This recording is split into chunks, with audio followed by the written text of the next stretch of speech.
c'est RMC Story, les grandes gueules avec aujourd'hui Anas Kazi, Marianne Soubré dans la bande des GG. Aujourd'hui, on l'avait remarqué au 32-16, il vient s'asseoir à la table des GG, Christian Huet qui est pharmacien à Mer dans le Loir-et-Cher, région de Chambord. Et on discute avec Marianne, avec Christian et avec Anas de l'homéopathie, puisque Madame Buzyn doit se prononcer ce matin, où on continue de rembourser ou on dérembourse. Moi, je voudrais demander à notre pharmacien, puisque tu prescris, enfin tu vends de l'homéopathie, quand il s'agit de pathologies lourdes, de cancers, de graves maladies, qu'est-ce qu'on fait à ce moment-là? Écoute, je vais te répondre. Le service d'oncologie, écoute bien Marianne, le service d'oncologie de l'hôpital d'Orléans vient de lister 25 remèdes homéopathiques pour permettre en fait aux patients qui sont évidemment en fin de vie, mais dans ce terrible moment, pour pouvoir en fait atténuer tous les effets secondaires de la chimio, de la radiothérapie. Si des médecins, des professeurs en fait, hôpital, le CHR d'Orléans, a choisi en fait avec son équipe de déterminer en fait une liste de médicaments homéopathiques, je m'excuse, mais il y a probablement une raison. Oui, ce sont les scientifiques. Il y a probablement une raison quand même. Faut raison garder. Il faut écouter. Moi, je ne soigne pas tout avec l'homéo. Je sais très bien qu'avec l'homéo, on peut pas aller sur tous les terrains. C'est une évidence. Mais alors, en termes de complémentarité, je vous l'ai dit tout à l'heure, c'est comme ça qu'on devrait effectivement intervenir. Donc, tu n'opposes pas l'homéopathie jamais de la vie aux médicaments chimiques. Mais je dirais à Marianne que moi, depuis 35 ans, je peux lui faire des constats tous les jours de la médecine classique qui fonctionne pas. Le nombre d'enfants qui sont obligés, de mamans qui sont obligées en fait de retourner 3 fois, 4 fois par mois dans un mois de décembre ou un mois de janvier pour soigner les gamins, c'est quand même quelque chose d'incroyable. Non mais il faut aussi être conscient que la médecine classique a également ses limites, ses incohérences. Voilà, ça ne soigne pas tout le temps. Et il y a régulièrement des médicaments d'ailleurs qui sont déremboursés parce que ils sont jugés inutiles. Oui, ou alors parce qu'il y a des laboratoires qui souhaitent peut-être avoir des marges un petit peu plus importantes parce que vous avez aussi le frein du prix en fait qui est fixé par l'État. Ça c'est important aussi à savoir. Marianne. Il y a deux choses différentes en fait. Il y a d'un côté l'homéopathie qui sont donc ces petits granules de sucre avec une dilution qui fait que tu as 0 principe actif dedans et qui sont incapables de démontrer leur efficacité.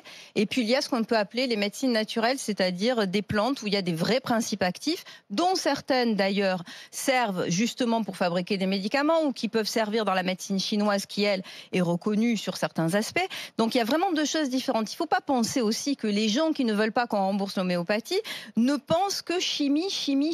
Je ne pense pas que chimie. Et j'ai vu, parce que malheureusement, j'ai vu des gens autour de moi qui étaient gravement malades, notamment une amie à laquelle je pense, qui, elle, pour limiter les effets, en fait, justement, des chimiothérapies, prenait des plantes, mais des plantes. C'était pas des granules en fait de sucre, c'était des plantes. Et effectivement, ça servait à atténuer tout ce qui était nausées et vomissements. Mais moi, là où j'ai vraiment un gros problème, c'est quand Christian tout à l'heure nous a dit qu'un nourrisson qui a 42 fièvres, il serait capable de le soigner à l'homéopathie. Moi, je tiens juste à dire aux gens qui nous écoutent qu'un nourrisson qui a 42 fièvres, c'est extrêmement grave pour lui parce qu'il peut se déshydrater très vite et il peut même en mourir. Et que donc, il vaut mieux écouter ceux qui vous disent mettez du Doliprane suivant le poids du bébé, etc. Parce que le Doliprane a prouvé son efficacité depuis 2000 ans, quoi. Enfin, c'est une expression, bien entendu. Tandis que là, venir nous dire rien qu'à l'homéopathie, je le soigne, moi, je trouve que ce sont des propos qui sont très dangereux. Christian. Je peux donner mon cas personnel ou pas? J'ai le droit. Vas-y. Bien sûr, au contraire. Je suis né à une époque où il y avait peu de vaccins. J'ai eu la varicelle, j'ai eu la rougeole, j'ai eu les oreillons. Non, c'est terminé, Marianne. Mais tu peux pas nous mettre. C'est du concret. Dialogue. Je suis né en 1958. Je veux dire, à cette époque-là, ma mère, effectivement, s'est dirigée vers l'homéopathie pour des raisons familiales. J'ai donc été soigné avec mes 2 sœurs en homéo. Je n'ai pas pris un antibiotique de ma vie. Mais t'es vacciné ou pas aujourd'hui? Quelques-uns, pas tous. Point barre. C'est mon problème. C'est mon problème. Tu les as. C'est mon problème. Non. Et donc tu es anti-vaccin? En plus d'être pro-homéopathie. Non, pas totalement. Donc on a trouvé le plus grand sorcier de France. Non, pas du tout. Non, absolument pas. Mais je pense qu'on peut avoir. Il est sur le plateau. Alors attendez, nous sommes avec Alain Cohard, qui est délégué CFE-CGC. Attends, Anas, excuse-moi, parce qu'on a Alain Cohard qui patiente, qui est délégué CFE-CGC chez Boiron. Bonjour, monsieur Cohard. Bonjour. Vous vous attendez à quoi aujourd'hui de la part de la ministre de la Santé? Alors, si elle annonce le déremboursement, monsieur Cohard, comment vous réagirez chez Boiron? Alors déjà, nous, ce que l'on souhaite, c'est qu'elle n'annonce pas le déremboursement, mais qu'au contraire, ce remboursement soit maintenu. Ensuite, bien sûr, s'il y avait des remboursements, ça serait sans doute dramatique pour l'emploi. au sein de nos laboratoires, pas seulement chez Boiron, mais également sans doute chez nos concurrents et chez l'ensemble de nos sous-traitants. Donc les conséquences seraient très importantes. Il faut savoir que d'après les projections que l'on a pu faire, on s'attend à une baisse en cas de déremboursement de 50% de nos médicaments actuellement remboursés pour la première année et ensuite encore 50%. Donc la baisse serait très importante et sans doute les conséquences sur l'emploi seraient également dramatiques. D'accord. Pourquoi est-ce qu'à votre avis aujourd'hui il y a cette espèce de poussée pour le déremboursement de l'homéopathie, monsieur Cohard? Alors ça, je ne peux pas répondre à ce genre de questions. Je ne peux que le déplorer. Périodiquement, ce sont des questions qui reviennent comme ça sur le tapis. Les débats pro ou anti-homéo. Moi, ce que je sais, c'est que ce sont des médicaments qui existent depuis 200 ans. Que depuis 200 ans, ils ont fait leurs preuves, ma foi, ils sont utilisés et à ma connaissance, je dis bien à ma connaissance, il n'y a pas eu de scandale autour de nos médicaments. Non mais le débat, c'est pas pour ou contre l'homéopathie, c'est pour ou contre le déremboursement. Ce qui n'est pas tout à fait la même chose. Absolument. Non mais expliquez-nous pourquoi. Parce que Buzyn, on va voir ce qu'elle a annoncé. A priori, elle devrait d'ailleurs pas annoncer de déremboursement total. Mais si jamais elle allait vers le déremboursement, ça n'empêcherait pas les gens d'en acheter. Mais j'imagine qu'effectivement, le fait que ce soit plus remboursé, vous pensez qu'il y aurait vraiment une perte de chiffre d'affaires. C'est ça qu'on a du mal quand même à comprendre. Oui, il y aurait forcément des quantités bien moindres parce que les médecins qui prescrivent aujourd'hui de l'homéopathie en prescriront beaucoup moins. La plupart des médecins prescrivent des médicaments quasiment exclusivement des médicaments remboursables. Donc si demain les médicaments homéopathiques ne seront plus remboursés, mis à part peut-être certains médecins qui s'adressent à des catégories socio-professionnelles assez élevées et pour lesquelles le problème du coût n'existe pas ou très peu, mais pour tous les autres, effectivement, ils prescrivent principalement des médicaments remboursés. Vous êtes en train de dire que donc, finalement, l'homéopathie serait réservée aux riches ensuite, en quelque sorte. C'est le risque. C'est le risque. D'une certaine manière, c'est le risque. Il faut savoir quand même aujourd'hui que d'un point de vue purement économique, le poids de l'homéopathie pèse extrêmement peu. 0,29% des remboursements de médicaments effectués par l'assurance maladie. Ouais. C'est extrêmement peu. C'est vraiment, le déremboursement est un non-sens économique. Pour la France, ça ne fait rien gagner parce qu'en plus, il y aura un report sur d'autres médicaments qui seront sans doute largement aussi chers que les médicaments homéopathiques. Merci. Et derrière, il y aurait forcément une conséquence financière pour les patients qui devront mettre la main à la poche. Et sur l'emploi, c'est ce que vous nous avez dit aussi. Merci Monsieur Cohard, délégué CFE-CGC chez Boiron. Pascal m'écrit sur internet rmc.fr.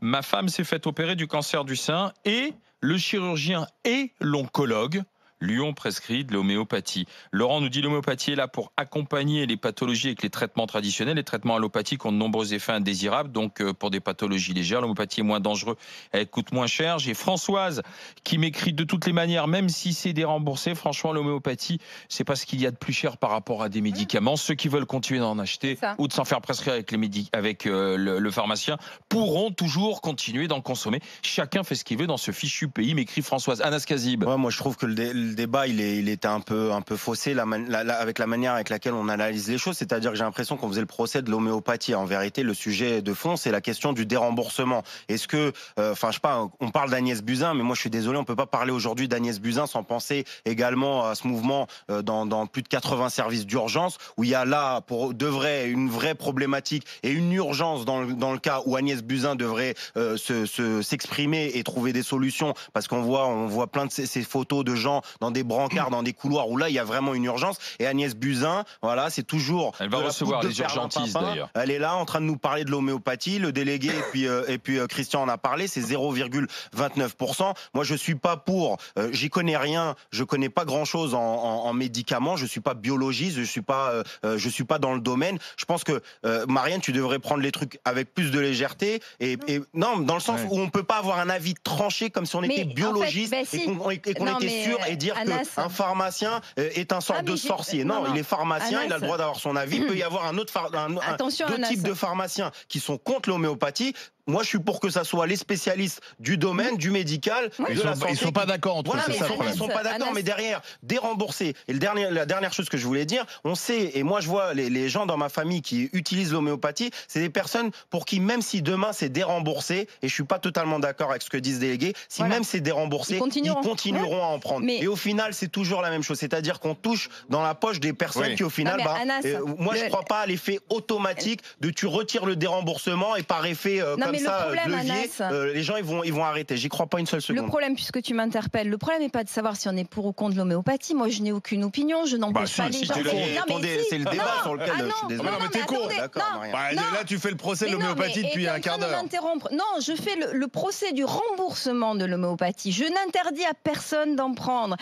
Vraiment que les gens continuent à croire qu'ils se soignent, je m'en fous complètement. C'est pas mon problème. Mon problème est de savoir si avec notre argent, qui est de l'argent public, on va rembourser ou pas quelque chose qui n'a jamais réussi à prouver son efficacité. Je suis en totale opposition avec ce que tu dis, Marie. C'est ça le problème. Ok, pour comprendre sur la question de l'efficacité. Mais tu ouvres une boîte de Pandore. Tu ouvres une boîte de Pandore qui est dangereuse, c'est-à-dire dans le sens que parce que moi je n'utilise pas d'homéopathie, alors je n'ai pas à rembourser. Et puis demain tu auras des gens qui vont te dire, moi tu sais, je suis sportif, je mange sain, je fais machin, donc moi j'ai pas à rembourser. Le gars qui a du diabète, moi j'ai pas à rembourser ceci. Et c'est la même chose. Tout à l'heure on va parler de la SNCF et le gars il va te dire, moi je prends ma bagnole, alors supprimez tous les trains, je m'en fous, j'ai pas à payer pour le train. Tu n'écoutes pas ce que je dis. Mais si, c'est ce que tu es en train de dire. Non, il faut que ça soit efficace. Alors, Marianne, on le dit. Il me fait dire des choses que je n'ai pas dit. Alors vas-y, on dit qu'il y a des gens qui pensent que c'est efficace. Attention, mais non, le problème n'est pas que les gens pensent. Non, mais le problème n'est pas que les gens pensent que c'est efficace. Le problème est de savoir s'ils arrivent à démontrer l'efficacité, et c'est le thème du rapport qui est rendu à Agnès Buzyn qui dit, et ça c'est pas moi, parce que moi effectivement je ne suis pas scientifique, ce sont des scientifiques qui rendent un rapport et qui disent ça n'a aucune efficacité prouvée. Du coup tu fais quoi pour ceux avec qui c'est efficace? Tu leur dis vous arrêtez d'en prendre? Mais non, mais ce qu'ils veulent. Je ne rembourse plus, même si c'est efficace pour eux.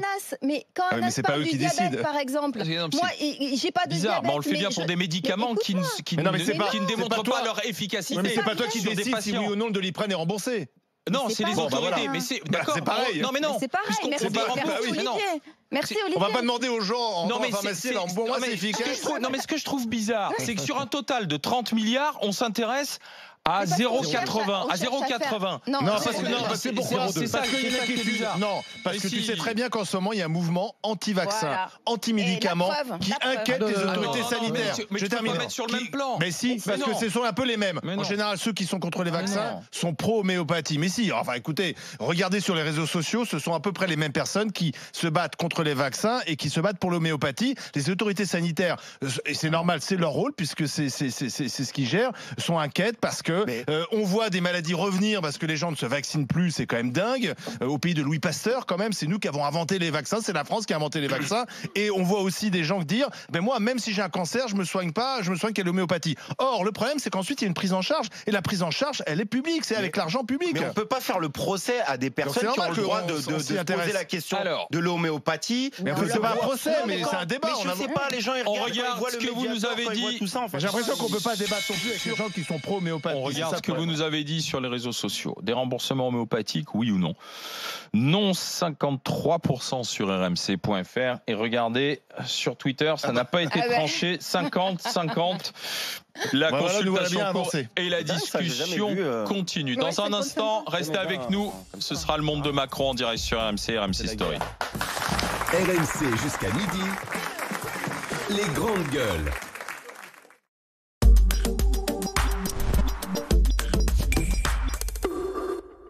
Nous aurions pu vous proposer de vous sécher les cheveux avec plus de patience. Mais chez Vattenfall, leader suédois de l'énergie, nous avons mieux. Une électricité moins chère et neutre en carbone. Appelez le 3255 ou rejoignez-nous sur vattenfall.fr. Vendez votre voiture.fr. C'est simple, vendez votre voiture.fr. Oui, celle-là aussi, vendez votre voiture.fr. Commencez par une évaluation en ligne. C'est simple et gratuit. Sélectionnez votre véhicule et recevez immédiatement une estimation de sa valeur. Et puis, si vous le souhaitez, vendez votre voiture.fr. Il y a un prince en chaque enfant. Avoir le courage de se lancer, tomber pour mieux se relever. c'est ce qui fait grandir un peu plus chaque jour. Prince, le meilleur est en toi. Redécouvrez Mini Prince, maintenant au bon blé complet. Mini Prince, faites de chaque goûter une aventure.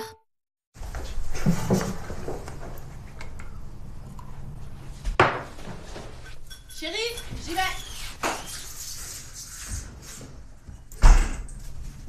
Tout le monde l'aime, ce jus d'orange. Mais vous avez un doute. Est-ce qu'il est assez cher pour être si bon? Et franchement, est-ce qu'une pub peut vous convaincre? Non, pas vous. Vous, il faut que vous goûtiez. Le vrai prix des bonnes choses, Lidl. Champ de bataille, Omaha Beach. Ce soir, à 20h50 sur RMC Découverte. Alors, @Ron404. Comme ça, on vient de tweeter que KFC, c'est du poulet reconstitué. Écoute, Ron, nos tenders, ce sont de vrais filets de poulet panés et frits maison, avec amour. Poulet. Le poulet et moi, c'est une grande histoire. Tenders, Ron? Donc, tu vis encore chez ta mère. Comme Julien, vous pourriez gagner 335 € en moyenne sur votre assurance auto en gardant les mêmes garanties. On a tous quelque chose à gagner sur lesfurets.com. Voici la famille Racine, qui a un sérieux problème de racines et une solution magique. C'est notre petit secret. Magic Retouch. 3 secondes pour des racines impeccables. 3, 2, 1. Plus rien. Magic Retouch de L'Oréal Paris. Pour les grandes tasses, Nespresso a inventé la centrifusion. Une technologie associée à une forme inédite de capsule qui paramètre d'elle-même la taille, la température et l'extraction pour révéler tous les arômes de nos cafés en espresso, double espresso, mug, alto. Nespresso Vertuo, une technologie toutes les tailles de café.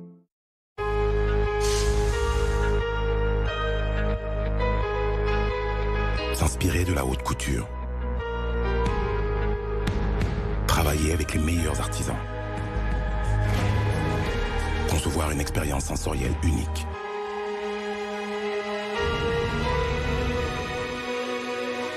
DS7 Crossback, essayez-le 24 heures dans votre nouveau réseau DS Automobile.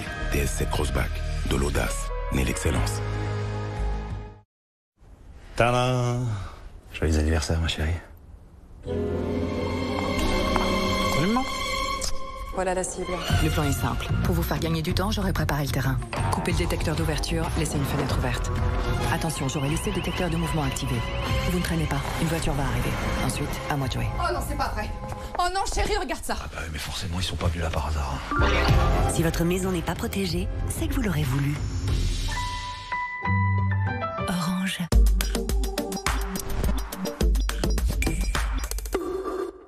Ce soir sur nos chaînes. Sur BFM TV à 22h, Grand Angle, votre émission de reportage et de décryptage de l'actualité. Sur RMC Story à 20h55, I Know Who You Are, votre nouvelle série policière inédite. Et sur RMC Découverte à 20h50, revivez le débarquement sur Omaha Beach. Bonne soirée sur nos chaînes.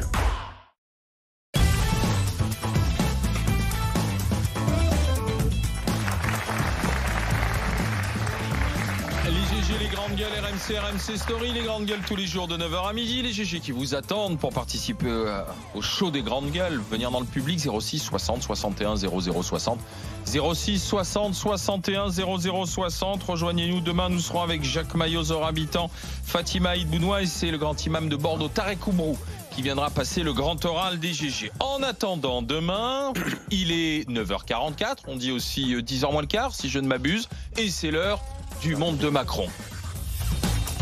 RMC, les grandes gueules. Ce que je veux, c'est que vous alliez le faire gagner. Le générique était fini. Donc, nous enchaînons et nous allons nous intéresser à la droite et au médecin qui a choisi, tiens, il n'a pas choisi le remède fort pour la droite, il a choisi l'homéopathie. Médecine douce pour la droite, c'est le docteur Larcher, un petit calendrier tranquillou pour aller jusqu'en octobre. Il est vétérinaire, c'est ça? Le docteur spécialiste équestre, le docteur Larcher. Nous avons unanimement décidé de nous rassembler dans notre diversité pour organiser dès ce mois de juin des conventions régionales, départementales et locales qui s'achèveront par une grande convention nationale en octobre, avec l'objectif de proposer une grande alternative aux Français. Et c'est ce soir aussi un appel à tous nos collègues, aux forces vives de ce pays, aux corps intermédiaires, aux associations, pour que cette alternative aille vers l'essentiel, la rencontre et la confiance avec les Français. Le docteur Larcher. Oui, bah, sauf qui peut la droite, c'est un peu ça. Hein. Donc hier, ils se sont réunis. Alors déjà, c'est bien, ils ont réussi à se parler, parce que tous ces gens-là se détestent, on le sait bien. Même Laurent Wauquiez était là, alors qu'il vient de démissionner. D'ailleurs, c'est plutôt... voilà, c'est plutôt bien de sa part, alors qu'il est désigné comme étant l'un des grands responsables du naufrage des Européennes, de venir quand même autour de la table face à des ennemis, hein, Valérie Pécresse ou d'autres. Donc ces gens-là se sont parlé. Alors le problème, c'est que la conclusion, elle est quand même un peu décevante. Une grande convention nationale. Ça fait quand même un peu pchit. Est-ce que c'est vraiment à la hauteur des difficultés que traverse la droite? La gauche aussi en connaît, avec ce séisme provoqué par à la fois la République en marche et aussi le succès de Marine Le Pen et du Rassemblement national, la grande convention nationale. Est-ce que Larcher a trouvé la solution? Vous y croyez? Bah, écoute, moi, il y en a un qu'on n'a pas encore vu ou beaucoup entendu, sauf erreur de ma part, et qui, à mon avis, est en embuscade et dont on parle de plus en plus pour 2022. C'est Xavier Bertrand. Il est où, Xavier Bertrand? Justement, il n'y était pas. Non. Il avait envoyé un émissaire. Et effectivement, moi, je pense que s'il devait se passer quelque chose, ça ne serait pas Larcher, ça ne serait pas Pécresse, ça serait plutôt Xavier Bertrand, parce que c'est un nom que j'entends de plus en plus, de gens de droite qui trouvent qu'il aurait peut-être une envergure, un destin, etc. Il fait bien sans doute aussi de se tenir à l'écart, parce que là, ça sent un peu le règlement de compte à Hockey Choral. Et surtout, on a un peu le sentiment, et c'est assez triste, hein, parce que c'est quand même une très grande famille politique, on a un peu le sentiment que les Républicains et le Parti Socialiste, même combat, quoi. Donc...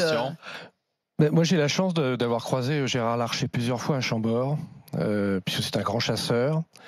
J'ai eu la chance d'être tracker, donc de rabattre en fait à Chambord dans certaines chasses, et je trouve que c'est peut-être, à mon avis, l'homme de la situation. Je trouve que c'est un type très consensuel. Il a effectivement besoin de rassembler les troupes, parce que c'est un vrai bordel à droite.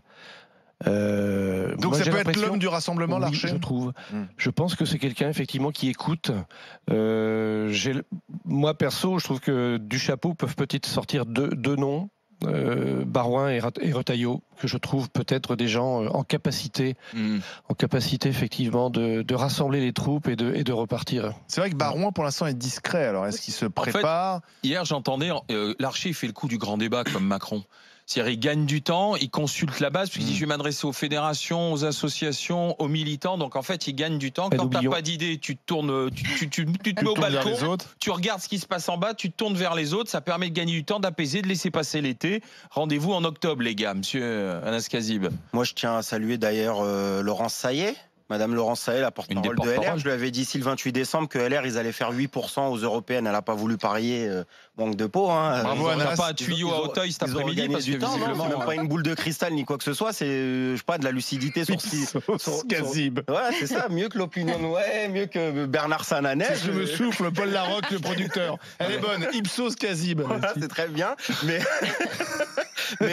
moi, j'y crois plus une seule seconde à la possibilité que les Républicains se remettent debout. Je pense que c'est un effet d'annonce comme ça pour la période électorale des municipales, et on parlera tout à l'heure de ce qui se passe à gauche, et notamment avec le Big Bang de Clémentine Autain. Là, ils sont tous en train de préparer. Moi, je suis étonné en entendant beaucoup de spécialistes politiques, d'éditorialistes commencer à parler d'Antonio Gramsci, de parler de crise du bipartisme, de parler de crise organique. Il y a une crise organique à droite et à gauche réellement, et je pense que ce n'est pas en changeant le nom d'un parti, en changeant quoi que ce soit. Le macronisme est venu fracasser de plein fouet en fait l'échiquier politique de la social-démocratie et de ce qu'est la droite institutionnelle, c'est-à-dire qu'on a on a un effet de la base populaire de droite, des gens qui sont généralement pour les postes régaliens, pour la sécurité, pour l'ordre, etc., qui sont partis vers Marine Le Pen, et puis il y a tout le bloc bourgeois, libéral, néolibéral, etc., qui a dit moi je préfère voter pour Macron que Bellamy qui incarnait un sorte de truc un peu conservateur. Sur le conservateur, sur la chrétienté, sur les valeurs de droite. Ça ne marche plus, ça. Et je pense que Gérard Larcher, la convention, c'est du pipeau. Le problème, c'est que ce genre de scène à droite, on a l'impression de les vivre depuis la défaite de Nicolas Sarkozy en 2012. Il y a eu la guerre Copé-Fillon, avec pareil, ces réunions, ces conventions, ces déclarations. Il y a eu l'échec de François Fillon en 2017, pareil, avec les psychodrames, qui devait prendre sa place, pas sa place. Et là, on revit en fait un peu la même chose à chaque fois. La droite, en fait, depuis la défaite de Sarkozy, ne s'en sort pas, en fait. Je crois qu'Anas l'a dit, tout de même, il y a les municipales qui sont en ligne de mire. Donc, comme les sénateurs et le président du Sénat, je pense qu'il a effectivement besoin de retrouver en fait une majorité ou de la conserver. Mais je pense que Gérard Larcher n'a pas d'ego. À mon avis, c'est quelqu'un qui n'a pas d'ego, et c'est pour ça que je trouve que aller prendre ce terrain pour essayer de rameuter les troupes, de trouver en fait dans nos communes en fait un consensus, c'est fondamental. Mais après, il faut qu'ils aient un plan sociétal. Une ligne politique. Il faut qu'il y ait une ligne. Enfin, moi, je vais vous donner un exemple, si vous voulez, quand même assez sidérant quand même. Je suis dans une commune de 6500 habitants dans le Loir-et-Cher, en Sologne. Dernières élections quand même européennes d'il y a 8-10 jours, 30% de ma commune, c'est RN. Rassemblement national, ouais. Alors que traditionnellement, c'était plutôt quoi, un vote à droite conservateur, classique. Oui, tout à fait. Mais j'ai encore regardé les résultats. C'est quand même hallucinant, quoi. Des bourgades de 1000 habitants autour de chez moi, c'est effectivement majorité anciennement Front National. Et donc, il faut qu'il y ait un pourcentage de gens qui ont voté Sarkozy, qui ont voté Fillon, qui sont partis vers le Rassemblement national. Enfin, je sais pas. Quand on voit Sarkozy qui parlait à l'époque de double ration de frites, à un moment donné, on croit que ces gens-là, ils vont aller où? S'ils ne votaient pas pour Sarkozy à ce moment-là, quand on leur explique que quand il y a du jambon, etc., ceux qui mangent halal, en gros, ils iront manger des frites. Ces gens-là, au final, ils se retrouvent dans le Rassemblement national. Donc, ils ont fait le jeu du Rassemblement national, et Wauquiez a participé aussi à ça. Donc, les gens, ils préfèrent l'original à la copie, quoi. Dans le monde de Macron, on a la réforme de la SNCF qui est entérinée, des cheminots qui sont mobilisés. Il paraît qu'il y a des problèmes de management à la SNCF. Écoutez, une des phrases prononcées hier lors des manifestations par Laurent Brun de la CGT. Écoutez bien comment il parle de la nouvelle sortie des cheminots. Nous sommes maintenant sur le chemin, sur le sentier de la guerre, d'une certaine manière. Nous voyons bien un gouvernement qui avance quoi qu'il arrive et quoi qu'il se passe, qui d'ailleurs avance dans l'impréparation technique la plus totale. On verra quelle sera la tactique qui sera appliquée, parce que vous savez qu'à chaque contexte, on adapte notre tactique. Ce qui est clair, c'est que on essaiera d'être les plus originaux possibles dans notre mobilisation pour être convaincants avec les cheminots. Quand on est face à un rouleau compresseur tel que celui-là, il faut trouver des tactiques originales.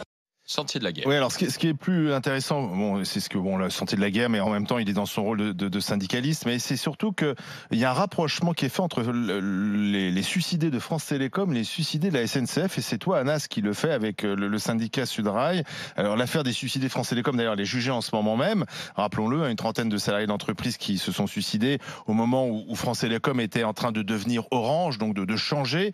On voit que la SNCF est en train de changer parce qu'il y a la concurrence qui arrive. Et il y aurait donc les mêmes conséquences avec une vingtaine de suicides de cheminots depuis le début de l'année, et on serait dans le même cas de figure en fait, Anas. Non, on a un triste record, et on aimerait ne pas avoir ce triste record, mais on a dépassé déjà France Télécom en matière de suicide.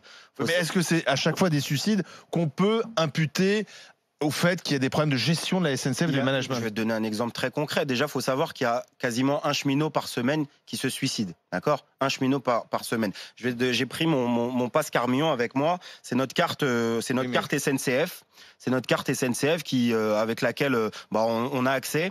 Il y a un collègue, Miguel, qui est un délégué, qui était délégué CFDT, qui travaille à l'ingénierie à Stade de France, où il y a le siège. Il quitte ses collègues dans la journée, il revient déjà d'un arrêt maladie assez long, il revient dans la journée, il retrouve ses collègues, il quitte ses collègues en plein milieu de la journée, il pose son passe Carmillon sur le quai de la gare de la Plaine Stade de France, et il se jette sous le RERD.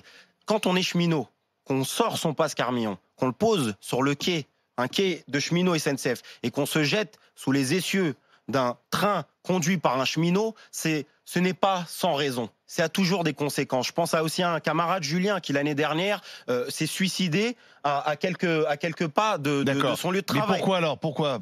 Mais parce qu'il y a un moment donné, il y a une souffrance au travail, il y a des réorganisations un peu partout. Hier, en manifestation, j'ai croisé des collègues du secteur d'Asnières qui m'ont dit que dans la semaine, ils ont reçu les chefs de courriers anonymes de gens qui ont dit, à cause de vos réorganisations, eh ben on va se jeter. Mais comment c'est la réorganisation? Explique-nous pourquoi. Parce qu'il y a la concurrence qui arrive, il faut que la SNCF, qui a été réformée l'année dernière, on va pas y revenir. Je l'ai toujours dit, il ne faut pas être démago. La SNCF, c'est un gros monopole, d'accord? Et le premier concurrent de la SNCF, ça sera la SNCF. La plus grosse filiale de la SNCF privée, c'est Keolis, d'accord? La SNCF, c'est le plus gros routier, d'accord? Quand on dit que le fret ferroviaire ne marche pas, c'est parce que derrière la SNCF, elle propose les camions Géodis pour récupérer au final l'argent. C'est-à-dire que, quoi qu'il arrive, c'est comme le casino. Ça sera toujours les patrons de la SNCF qui récupéreront l'argent. C'est de l'argent public. Derrière, ce sont les usagers. Et moi, je pense à eux. Et je pense que on a pendant plusieurs années, pendant les grèves. Et moi, je comprends les usagers qui ne comprennent pas des fois les choses quand ils disent. Moi, je comprends pas pourquoi on me parle de retraite, de statut, machin, alors que voilà, on me parle pas de moi. Moi, je pense que les usagers aujourd'hui, ceux qui payent le plus lourd tribut, avec des guichets qui ferment, des boutiques qui ferment. Et au final, derrière, quand un guichet ferme, c'est un cheminot aussi qui a une suppression d'emploi. Et à partir de 2020, l'ouverture à la concurrence, on va commencer, je pense, à connaître les premiers plans sociaux à la SNCF massif. 400 000 cheminots il y a 30 ans. On est 140 000 aujourd'hui. Enfin, à un moment donné, on n'a que ça de chiffres. Si les gens n'ouvrent pas les yeux et se réveillent pas, on part à la catastrophe. Et le dernier mot, on n'a pas envie d'un procès France Télécom. On n'a pas envie que dans 10 ans, dans 15 ans, les gens ils se disent « Ah ouais, c'est vrai qu'ils se sont jetés, ils se sont suicidés pour ci ou ça ». Faut que les gens se réveillent aujourd'hui et voient ce qui se passe réellement, quoi. Dans un instant, on se retrouve sur RMC Story pour les GG, les grandes gueules. Restez avec nous, à tout de suite. RMC, 9h midi, les grandes gueules.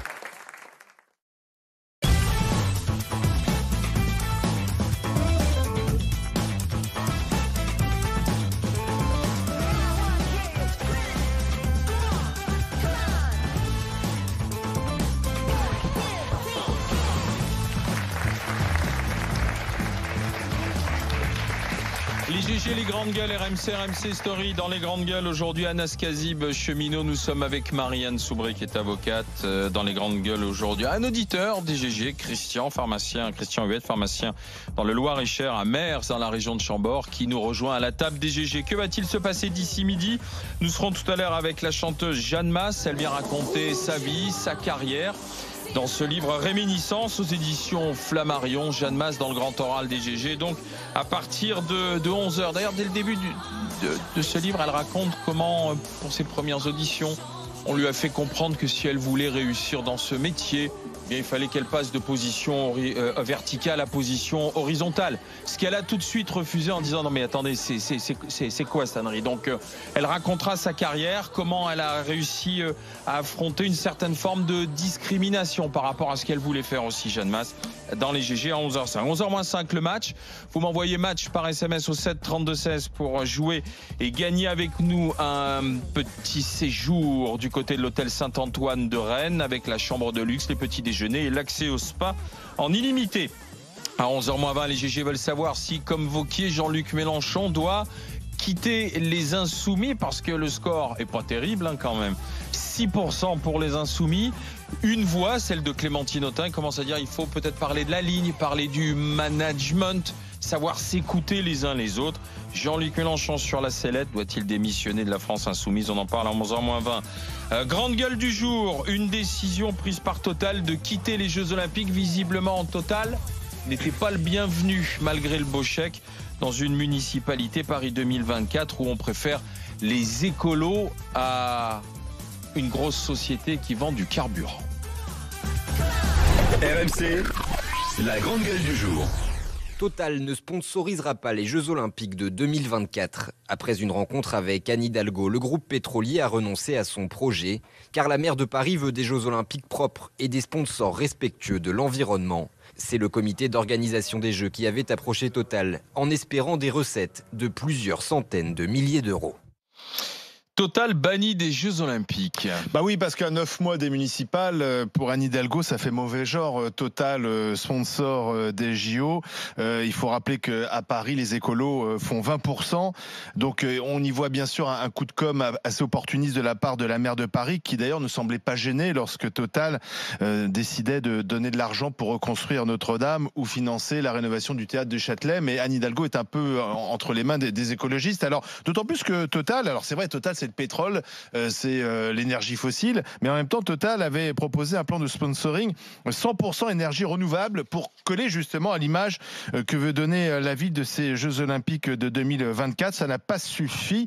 C'est un coup dur quand même financier puisque c'était 150 millions d'euros sur la table. Il va falloir donc trouver l'argent ailleurs, d'autant plus qu'on nous a promis, mais bon, le problème c'est qu'on le fait à chaque fois, qu'il n'y aurait pas de dérapage cette fois-ci budgétaire, que l'État va quand même mettre de l'argent. On va tous payer les JO, mais on va quand même essayer d'être sobre dans la dépense. Bah là, on se prive de 150 millions d'euros. Et puis, on donne une mauvaise image. C'est une entreprise française, Total, hein. Et donc, on montre du doigt cette entreprise française. Est-ce que c'est une bonne idée? 32-16, rmc.fr. À vous d'en parler avec les GG, avec les grandes gueules. Christian. Moi, ça me désole et ça me rappelle en fait ce qui s'est passé avec la fameuse loi Evin. Dans le sport automobile, le sport moto, à l'époque, je ne vais pas nommer bien sûr les marques qui sponsorisaient, mais qui aidaient. La loi Evin, il y a toujours autant de fumeurs, il y a toujours autant de gens qui consomment de l'alcool. Ça fait à peu près 130 000 morts chaque année, 130 000 morts chaque année en France. C'est pas pour autant effectivement qu'on boit moins et qu'on fume moins. Et ça a tué. Je pense que ça a tué effectivement la filière des pilotes dans le domaine de la moto et de l'automobile. On s'est écarté de grandes marques. J'ai l'impression qu'on c'est bis repetita. On recommence avec Total. Au nom de politiquement correct. Ouais, complètement. Écologie, voilà, alliance, ça m'attriste pour c'est quand même dans le courrier qu'elle avait envoyé à une époque Anne Hidalgo et qui était sorti dans l'Express, elle écrivait: il serait très difficilement compréhensible pour nos concitoyens que soient retenus dans le cadre du sponsoring des JO des entreprises dont l'activité a un lourd impact sur l'environnement, en se fondant notamment sur le recours massif à des énergies carbonées. Oui, mais, voilà ce que disait. Alors, je pose une question. Est-ce que tous les véhicules de la mairie de Paris roulent à l'électricité?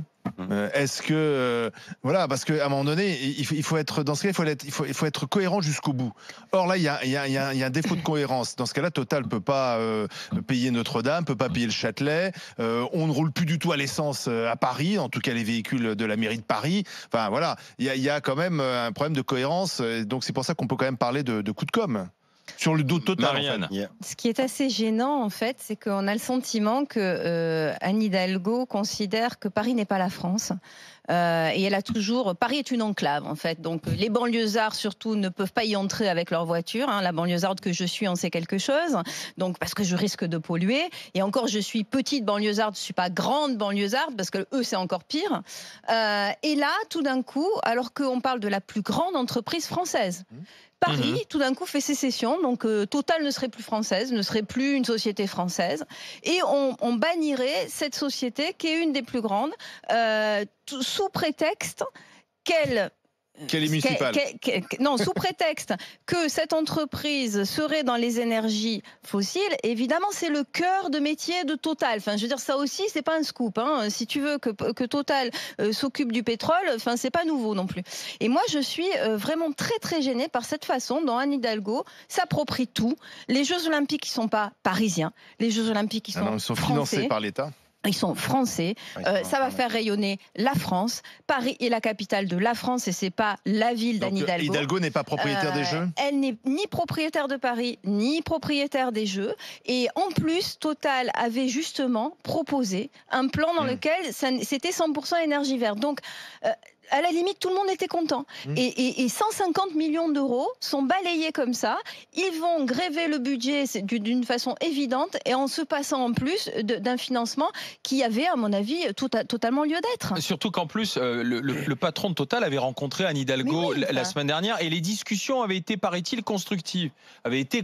Sauf que on dit, oui, mais les élections européennes sont passées derrière. Les écologistes ont fait 12% et au sein de la mairie de Paris, on commence à dire on pèse. 12%. On peut même peser beaucoup plus l'année prochaine. C'est sauf qui peut Hidalgo aussi. C'est un peu ça. C'est ça.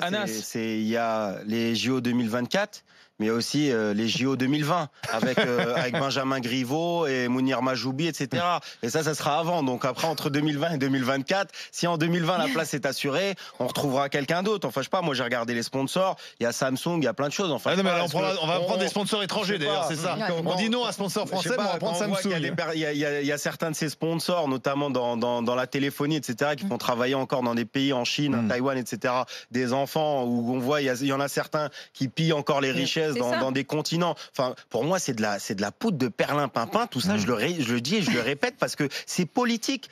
Anne Hidalgo, on s'en fout de qui va gagner le 100 mètres ou quoi que ce soit. Le problème, moi, je m'en fous que ça fasse rayonner ni Paris, ni la France, ni quoi que ce soit, parce qu'aujourd'hui, le sport, malheureusement, il n'est que marketing et il n'est que publicitaire. On le voit avec la Coupe du Monde. On s'est dit, c'est cool, les enfants, ils vont vouloir se réinscrire dans des clubs de foot, ils vont vouloir faire du foot, mais derrière, on a, je sais plus c'est quoi le nom de celle qui a remplacé Laura Flessel, qui nous annonce une semaine après qu'elle soit Maraciné à nous, voilà, le moment où elle récupère le ministère d'annoncer des suppressions de directeurs sportifs dans des petits clubs, etc. C'est qu'au final, c'est quoi la conséquence? Est-ce que les JO 2024 de Paris, c'est uniquement pour qui va financer, qui va payer, l'économie que ça va rentrer, ou bien est-ce qu'on va essayer de relancer le sportif? Enfin, je sais pas, moi, s'il y a Coca-Cola, ou qui est Total, Coca, ou Mars, ou il y a Suez, là, qui est sponsor des JO 2024, Paris 2024. Qu'est-ce qu'elle va dire quand elle va voir du canoë-kayak qui est sponsorisé par EDF?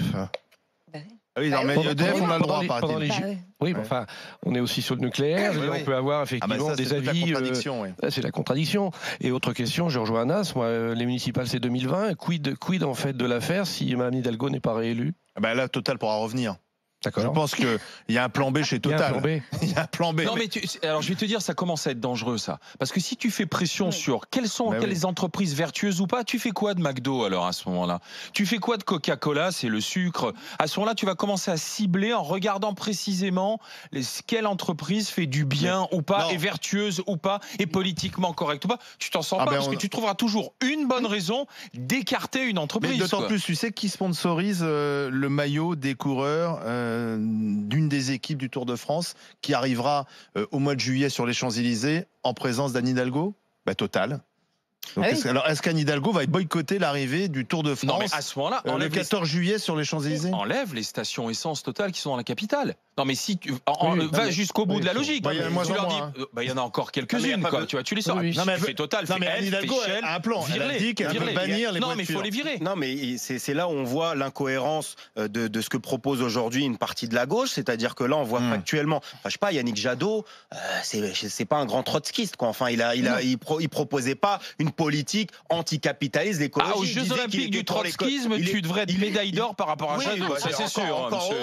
Mais Jadot et pour l'économie de marché, on essaye d'avoir c'est pas très clair. Oui, mais on essaye d'avoir une écologie néolibérale compatible, si je puis dire, c'est-à-dire sans trop brusquer. Et il y a deux grands favoris en fait qui aujourd'hui, on va dire pour ce que moi j'appelle le centre-gauche, les gens qui hésitent soit entre Macron, soit entre Jadot, c'est Areva et Total. Et si on bannit Areva et Total, comme tu l'as dit, que ça soit McDo ou Coca-Cola ou quoi que ce soit, ça passe. Et là pour 2020, comme tu l'as dit, c'est 12% Jadot, et ils savent très bien la mairie de Paris, et moi je suis banlieusard et parisien, la mairie de Paris elle n'ira jamais, on est sûr, à l'extrême droite. Le seul concurrent aujourd'hui d'Anne Hidalgo, c'est la République En Marche. Et aujourd'hui, au-delà de ça, elle veut les écolos, elle veut l'écologie avec elle. Au-delà de ça, tu acceptes les 100 millions d'euros de Total pour la rénovation de Notre-Dame? Oui, c'est ça, c'est ridicule. Et tu refuses Total à ce moment-là pour les Jeux Olympiques de Paris. En même temps, il y a une cohérence. La mairie de Paris veut bannir les véhicules thermiques, essence, diesel, d'ici quelques années. Donc il y a une cohérence dans la stratégie d'Anne Hidalgo de dire non à Total et de faire par ce genre de geste un peu médiatique et opportuniste, d'envoyer des signes en disant vraiment la voiture on n'en veut plus. La cohérence. Cette cohérence, elle est relevée sur Internet, sur rmc.fr. C'est Loïc Loïc qui m'écrit sur internet rmc.fr. Salut les grandes gueules. Moi-même ayant la fibre écolo, je trouve que la maire de Paris est cohérente. Pourquoi n'aurait-on pas aujourd'hui des sponsors qui soient véritablement dans le droit fil de ce qu'on veut, une société qui soit verte et écologiquement responsable, m'écrit Loïc sur internet rmc.fr. Dans ce cas-là, et tu as raison Alain, quand tu disais on va commencer à regarder à la loupe toutes les entreprises. Tu prends n'importe quelle entreprise qui fabrique des téléphones, je citerai pas de nom. Il y a, et c'est ce que disait Anas tout à l'heure, non seulement un risque de travail, peut-être d'enfants, etc. Mais tu as aussi la pollution énorme qui est faite en prenant en fait le lithium, etc. En Afrique. On choisit ses adversaires. Elle a choisi son adversaire, c'est la bagnole. Elle n'a pas choisi le smartphone. Si tu veux une cohérence, si tu veux vraiment être cohérent, tu vas jusqu'au bout. Tu leur demandes à chacun de te faire un cahier des charges, etc. Et là, finalement, il y en avait une de cohérence avec sa vocation écologiste. C'était que Total présente un plan 100% énergie renouvelable. Et là, finalement, c'était très cohérent. Et je vois pas où est le problème, du coup. Faut pas se mentir. Anne Hidalgo s'en fout de 150 millions d'euros à jeter. Mais elle a fait le cœur, là, les portes de Clignancourt, le cœur qui a coûté je sais pas combien de millions d'euros, qui tourne en rond, plein porte de Clignancourt. C'est dégueulasse, c'est moche. Enfin, à un moment donné. Non, mais c'est une réalité. Donc, ils s'en foutent. C'est pas son argent. Anne Hidalgo, 150 millions. De toute façon, quoi qu'il arrive, il y a un financier formidable. C'est le contribuable. C'est-à-dire que quoi qu'il arrive, ça sera pas Anne Hidalgo qui va aller à la tirette avec sa carte bleue qui va sortir les 150 millions d'euros. Donc, elle a un objectif simple. C'est les Parisiens. Moi, je suis pas d'accord que ça soit pour l'écologie. C'est qu'elle ne veut pas que ceux qui ne sont pas parisiens rentrent dans Paris. Elle veut faire un village gaulois où les gens. Moi, j'ai vécu dans le 18e arrondissement pendant 10 ans. Quand t'es à Paris, t'as la bouche de métro qui est en bas de chez toi. T'as des bus, t'as tout ça. Et je vois aujourd'hui, je suis à Épinay-sur-Seine, c'est à 10 minutes de la porte de la Chapelle. Je suis obligé malheureusement de circuler en voiture parce que pour faire banlieue à banlieue, quand t'es en train, t'es toujours obligé de passer par Gare du Nord, Gare de Lyon pour reprendre un autre RER pour te ramener si tu veux aller par exemple à Marne-la-Vallée ou quoi que ce soit. Donc c'est tout ça. Ils veulent bannir les ouvriers parce que c'est ça au final. Moi je le dis, cette gauche là, cette gauche pourrissante qui sert à rien du tout, qui au final, elle est en train de tuer les ouvriers parce que qui roule aujourd'hui au diesel avec des voitures de merde? C'est ceux qui n'ont pas le choix, qui vont sur le Bon Coin, qui vont faire des annonces, qui achètent une voiture, une Clio, une Peugeot, machin, à 3 000 €, qui demain, parce que Madame Hidalgo, elle veut en 2020 être maire de Paris, et elle se dit, moi je vais caresser le 15e, la Marc Olincourt, Jules Geoffrin, tous les bobos du Sacré-Cœur et machin, et on est très bien entre nous, et voilà. Dans un instant, la discussion continue. La discussion continue. Total qui se retire du sponsoring pour les JO 2024. Bonne décision ou pas, en cohérence avec la fibre écologique. Restez avec les grandes gueules. RMC jusqu'à midi. Les grandes gueules.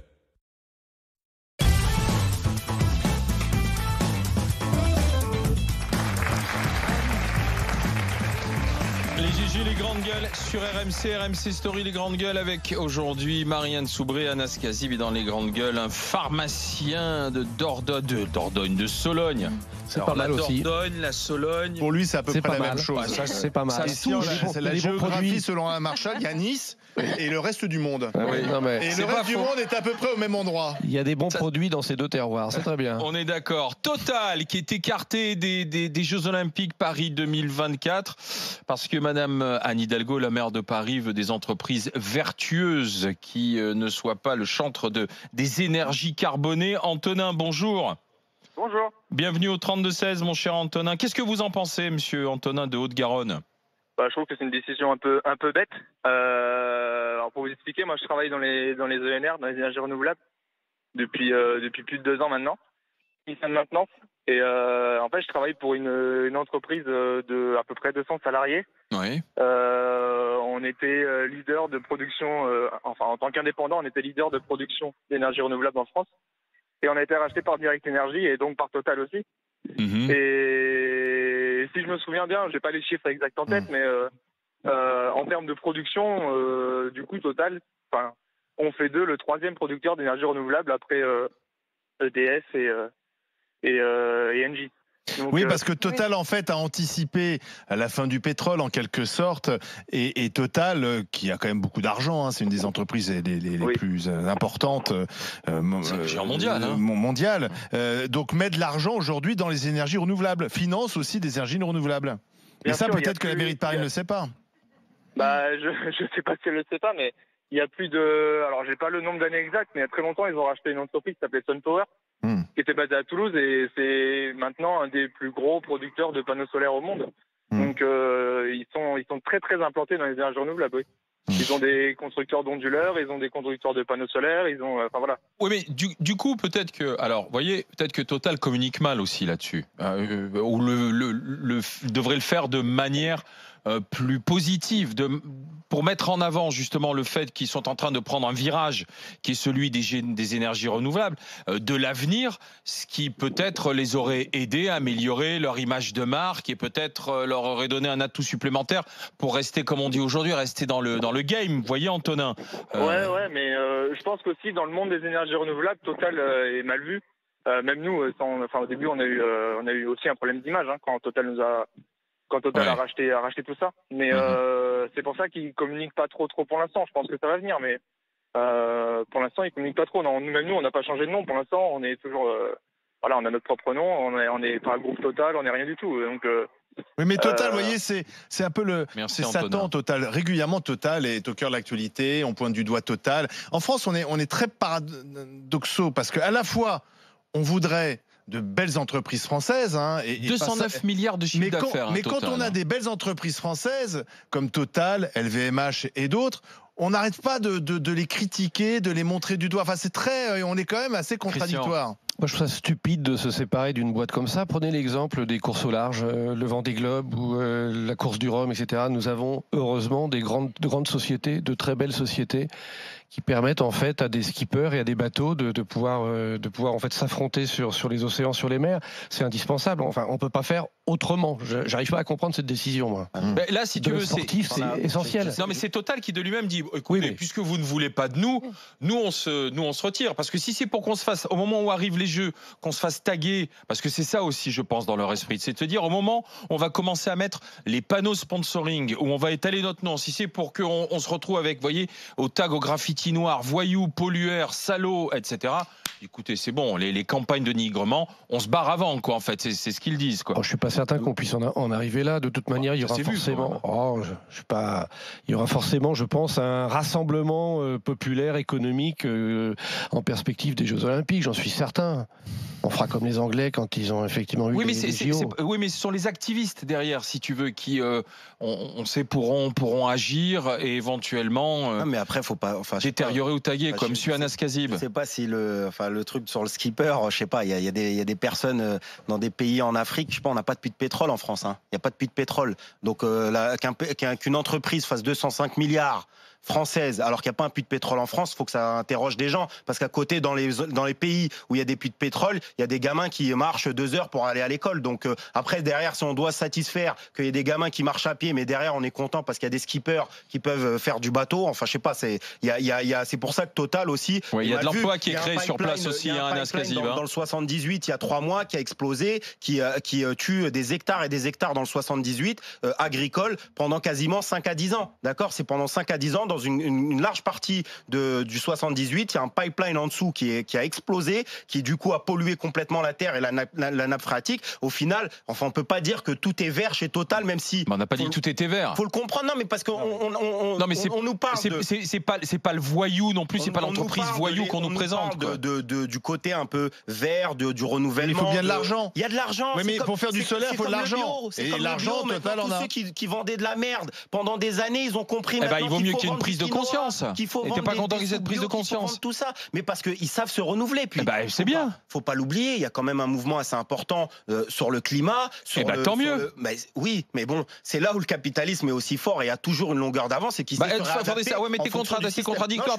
Tu préférais que le capitalisme reste voyou alors à ce moment-là, pollueur et autres. Là, il est en train de changer et de s'adapter à une demande des consommateurs. Tant mieux qu'il y ait une demande plus vertueuse. Oui, mais bon, au final, le capitalisme reste le capitalisme. Mais c'est un long débat. Mais sur cette question-là, enfin, je sais pas, Total ne va pas changer comme ça sous prétexte qu'ils se mettent dans le renouvelable. Maintenant, sur la question et la nôtre, sur celle qui est politique, moi je le dis et je le répète, il y a une envie claire et nette pour Hidalgo de récupérer. Justement, nous sommes avec Monsieur Béliard, candidat écologiste à la mairie de Paris. Bonjour Monsieur Béliard. Bonjour. Vous sage décision de Total ou pas? Sage décision. En tout cas, moi, je m'en satisfais puisqu'on avait déjà dénoncé très très rapidement l'idée d'un sponsoring entre les Jeux Olympiques et des entreprises qui sont des entreprises hyper pollueuses. Total fait partie d'une des entreprises les plus pollueuses de la planète. Donc oui, très bien. Dont acte, on ne fera pas de partenariat avec Total et de sponsoring avec Total pour les Jeux Olympiques. Maintenant, on va voir le reste. C'est idiot, Monsieur Béliard. C'est idiot, Monsieur Béliard, pardon, mais Total est l'un des leaders en matière d'énergie renouvelable, notamment dans le solaire. Oui, mais ça vous le dites pas. C'est aussi l'entreprise, vous savez. Mais oui, mais parce qu'il faut de l'argent pour l'énergie renouvelable. C'est aussi l'entreprise qui exploite le pétrole dans des pays qui sont des pays pauvres. Vous savez, à un moment donné, il faut être cohérent, il faut être oui, si vous êtes cohérent, soutenez au contraire l'action de Total. Si vous êtes cohérent, parce qu'il faudra bien de l'argent pour faire du solaire. Sinon, vous trouvez où l'argent ? Vous savez, il y a un truc très simple. Il y a un truc très simple en France. C'est un truc vraiment qu'on a inventé il y a quand même déjà pas mal de temps. Et ça s'appelle les impôts. Si Total paye ses impôts, eh bien, on pourra investir dans. Donc Total a tort d'investir dans le solaire. Non, mais Total n'a pas tort. Moi, je suis pas là pour pour décider ou pour porter une évaluation du business ou de l'évolution du business de Total. Faites le procès de la boîte. Il voit bien qu'on est dans une société qui est une société à bout de souffle, qui ne pourra pas être une société basée sur l'exploitation et l'utilisation du pétrole. Donc, très bien, ils modifient leur business model. Parfait, ça va plutôt dans le sens d'une économie qui est une économie verte. Mais aujourd'hui, ça reste une des entreprises les plus pollueuses du monde. Ça reste une des entreprises dont on combat l'activité pour le climat. Donc, si vous voulez, on ne va pas lui donner une vitrine. On va pas lui donner une vitrine. Mais il y en a d'autres. Il y en a d'autres, bien sûr. Il faut virer Samsung, il faut virer Suez. Vous les payez comment, les constructeurs automobiles, Mais vous savez, nous avions dénoncé la question des Jeux Olympiques justement parce que le modèle économique des Jeux Olympiques est basé sur le sponsoring et notamment le sponsoring des grandes entreprises qui exploitent et qui sont socialement souvent irresponsables et écologiquement irresponsables. Alors, qui doit payer les Jeux alors ? Je sais pas ça. Qui doit payer les Jeux ? Parce que c'est beaucoup d'argent, les Jeux Olympiques. Qui paye ? Moi, j'ai envie de vous dire, c'est pas complètement mon sujet, mais quand même. Voilà, bon. À un moment donné, pour un Total, non, mais quand même, excusez-moi, mais pour un Total, pourquoi pas aller chercher d'autres entreprises et pourquoi pas multiplier des sponsorings avec des entreprises qui elles sont virtueuses. Quoi, par exemple, mais sur des petits contrats. Écoutez, c'est quand même un monde. Vous êtes candidat à la mairie de Paris, soyons sérieux. Vous dénonciez en fait la décision de Total, qui est une des entreprises. Encore une fois, une des plus pollueuses du monde. Qu'est-ce que vous remplacez par quoi ? Vous avez des entreprises qui sont des entreprises vertueuses, qui sont dans l'économie sociale et solidaire, dont on pourrait imaginer d'autres formes de sponsoring. Qui peut mettre 150 millions sur la table. Toute la visibilité à une grande entreprise comme Total, eh bien, on pourrait donner plus de visibilité à plein d'autres entreprises avec un ticket d'entrée qui serait un ticket d'entrée beaucoup moins élevé. Merci Monsieur Béliard, merci d'avoir été avec nous. Raisonnement qui tient, selon vous, pas Marianne, Christian? Non. Manifestement, il veut multiplier les petits sponsors, mais il n'arrivera jamais à en trouver suffisamment, puisque vu ses critères, pour avoir ces 150 millions d'euros. C'est impossible. Il est surtout en train de ratisser pour qu'Anne Hidalgo elle soit maire. Oui, mais non, mais lui, il est candidat à la mairie de Paris, mais il ne connaît pas le dossier. Non, mais surtout, il ne connaît pas le dossier. C'est ça qui est plutôt inquiétant. Allez, dans un instant, on va s'intéresser à un parti politique qui lui aussi est dans la tourmente au vu des résultats des élections européennes. Ce sont les Insoumis, la France Insoumise. Est-ce que Jean-Luc Mélenchon doit partir comme Wauquiez? 6% les Insoumis aux élections européennes. À tout de suite. RMC, 9h midi, les grandes gueules.